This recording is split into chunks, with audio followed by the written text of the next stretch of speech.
শিউলির অভাব ভবিষ্যতে আর নাও পাওয়া যেতে পারে খাঁটি নলেন গুড়। শীত পড়তেই কুয়াশার চাদরে ঢেকে যায় নদিয়ার কৃষ্ণগঞ্জ মাঝদিয়া গ্রামের পথঘাট। ভোরের ঠান্ডা হাওয়ায় মিশে থাকে খেজুরের রস জাল দেওয়ার মিষ্টি গন্ধ। মাঠের ধারে বড় বড় চুল্লিতে পেতলের হাঁড়ি বসিয়ে ব্যস্ত সময় কাটান গ্রামের শিউলিরা। প্রতিদিনের মতো আজও তারা গুড়ের হাঁড়ি নিয়ে রওনা দেন সারা কৃষ্ণগঞ্জ জুড়ে বিখ্যাত মাঝদিয়ার গুড়ের হাটের উদ্দেশ্যে। খেজুর গাছের রস থেকে তৈরি এই গুড়ের জন্য শীতকাল জুড়ে অপেক্ষা করে থাকেন চারপাশের মানুষ।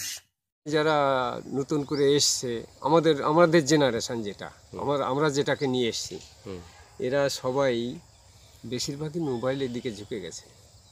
এই মোবাইলে নেট ঘাটছে, নেট ঘেটে এতে যদি তাদের বেশি ইনকাম হয় সেই পথটা বেছে নিয়েছে, রিলস। হ্যাঁ, এটা ওরা ওই পথটা বেছে নিয়েছে। আর তাছাড়া নেশার দিকেও প্রচুর পরিমাণে ঝুঁকে গেছে। এখানে এই পরিশ্রম করে আমি হয়তো সারাদিনে 600-700 টাকা ইনকাম করব, ওরা এই পরিশ্রম করবে না, 2 ঘন্টার মধ্যে 700, 1000, 1200 ইনকাম করে সেটা নেশার মধ্যেও ফেলছে। আর সব ছেলে ঠিক নয়। এটা তো একটা ভালো জিনিস। হ্যাঁ, এটা একটা খুবই ভালো জিনিস। এই যে জিনিসটা যেটা আমি বলতে চাচ্ছি, এটা আমার পরে আর কে করবে না করবে সেটা আমি ঠিক বলতে পারবো না। কিন্তু এবারের শীতের গল্পটা অন্যরকম। অতি বর্ষার কারণে দীর্ঘদিন গাছ কাটা সম্ভব না হওয়ায় খেজুর রসের পরিমাণ এবছর উল্লেখযোগ্যভাবে কমে গিয়েছে। ফলে গুড়ের উৎপাদনও কমে গিয়েছে আগের বছরের তুলনায় বহুগুণ। হাটে সরবরাহ কম থাকায় গুড়ের দাম কিলো প্রতি 100 টাকা থেকে বেড়ে 120 টাকায় পৌঁছে গিয়েছে। তবুও আশা হারাচ্ছেন না শিউলিরা।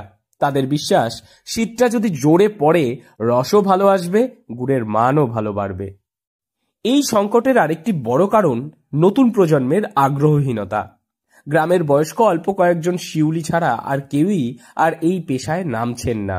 শীতের রাতে ঠান্ডা হাওয়া কাটিয়ে গাছে ওঠা, রস নামানো, ভোরবেলা চুল্লির পাশে দাঁড়িয়ে গুড় জাল, এই কঠিন পরিশ্রম আর নিতে চাইছেন না বর্তমান যুব সমাজ। মোবাইল আর দ্রুত আয়ের মোহে তারা বেছে নিচ্ছে সহজ পন্থা। ফলে শিউলি পেশায় পড়েছে তীব্র অভাব।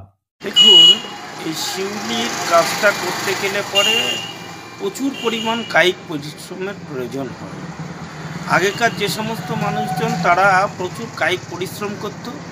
দেখুন, সকালবেলাতে যাওয়া, গাছ থেকে ভাড় পেড়ে নিয়ে আসা, তারপরে সেটা জাল দেওয়া, সেটাকে স্টক করে রাখা, মার্কেটে নিয়ে এসে বেচা, আবার দুপুরবেলায় গিয়ে গাছ কাটা, আবার ভাড় বেঁধে দিয়ে আসা, আবার সারা রাত সেইখানে রস পড়বে, তারপরে আবার সকালবেলায় নিয়ে আসা। কিন্তু নতুন প্রজন্মের ছেলেপিলেরা একটু শিক্ষিত হয়েছে, প্রথম কথা। দ্বিতীয়ত হচ্ছে তারা এখন হাতে এই অ্যান্ড্রয়েড মোবাইল ফোন পেয়ে গিয়ে তারা সেই মোবাইলের গেম খেলতে ব্যস্ত। গেমের মাধ্যমে টাকা রোজগার করব, কায়িক পরিশ্রম করব না, অল্প খেটে বেশি রোজগার করব। এই যে মানসিকতা, এই মানসিকতা থেকে আমার মনে হয় যে তারা কায়িক পরিশ্রমের দিকে বা শারীরিক পরিশ্রমের দিকে তারা পিছিয়ে পড়ছে। সেই কারণেই আজকে শিউলির এত অভাব। যেখানে একসময় পরিবারে পরিবারে খেজুর রসের হাঁড়ি জ্বলত, সেখানে আজ শুধু কয়েকজন অভিজ্ঞ শিউলির হাতেই টিকে আছে সেই ঐতিহ্য। শিউলি সংকটে আজ টলমল মাঝদিয়ার গুড়ের হাট। তবুও ধোয়া ওঠা হাঁড়ি, গাছের কাটা দাগ আর গুড়ের মিষ্টি সুবাস, এই সব মিলিয়ে শীতের সকাল, বাঙালির পুরনো চেনা শীতের গল্প। নদিয়া থেকে মৈনাক দেবনাথের রিপোর্ট, লোকাল 18 বাংলা।